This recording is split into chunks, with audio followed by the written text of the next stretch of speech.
The book of the prophet Nahum. This short prophetic book is a collection of poems announcing the downfall of one of Israel's worst oppressors, the ancient empire of Assyria, and its capital city, Nineveh. The Assyrians arose as one of the world's first great empires, and their expansion into Israel resulted in the total destruction and exile of the northern kingdom and its tribes.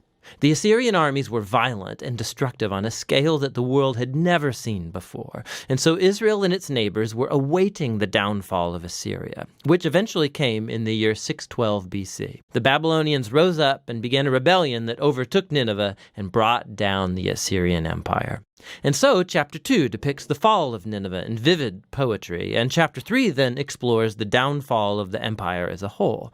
But this book isn't just an angry tirade against Israel's enemies. The introductory chapter shows us that there is way, way more going on here. The book opens with an incomplete alphabet poem that begins by describing a powerful appearance of God's glory. It's very similar to how the previous book, Micah, began and how the next book, Habakkuk, is going to conclude. And it's God, the all-powerful creator, coming to confront the nations and bring his justice on their evil. And the poem opens by quoting from the famous line of God's self-description after the golden calf incident in the book of Exodus chapter 34. The Lord is slow to anger. He's great in power. He won't leave evil unpunished. And so the rest of the poem goes back and forth, contrasting the fate of the arrogant, violent nations with the fate of God's faithful remnant. When God brings down all the arrogant empires, he will provide refuge for those who humble themselves before him. Now, here's what's really interesting, is that you thought this book was only about Assyria, but Nahum actually nowhere mentions Nineveh or Assyria in chapter 1. And when he describes the downfall of the bad guys, he uses Isaiah's language about the fall of Babylon, which happened much later in history.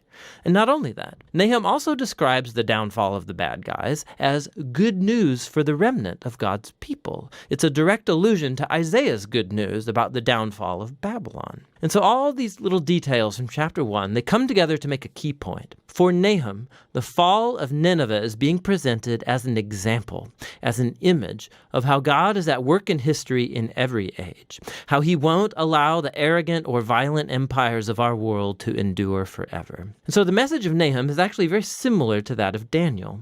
Assyria stands in a long line of violent empires throughout history, and Nineveh's fate is a memorial to God's commitment to bring down the violent and the arrogant in every age. With this perspective from the opening chapter, the book then returns to its focus on Assyria. And so chapter 2 describes the Battle of Nineveh and the overthrow of the city in progressive stages. So first we see the front line of Babylonian soldiers, and then we read about the charge of the chariots, and then the chaos on the city walls as the city is breached, then the slaughter of Nineveh's people, then the plundering of the city. Chapter 3 goes on to describe the results of the city's downfall for the empire as a whole. So Nahum begins by announcing a woe upon the city whose kings built it with the blood of the innocent. It's an image of how injustice was built into the very system that made Assyria so successful. But their violence has sown the seeds of their own destruction, and so Assyria will fall before Babylon. The book concludes with a taunt against the fallen king of Assyria. He's stricken with the fatal wound, and from among all the nations that he once oppressed, no one comes to help him. Rather, they sing and celebrate his destruction. And that's how the book ends. Now, this is a gloomy book, but it's important to see how Nahum's message addresses the tragic and perpetual cycles of human violence and oppression in every age.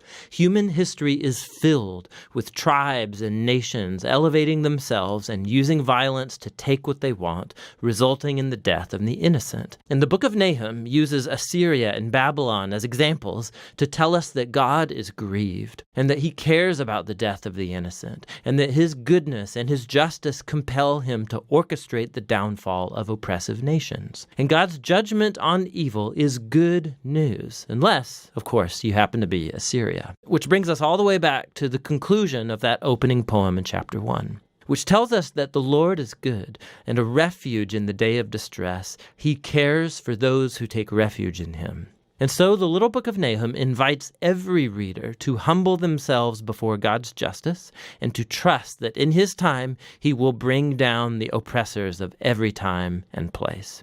And that's what the book of Nahum is all about.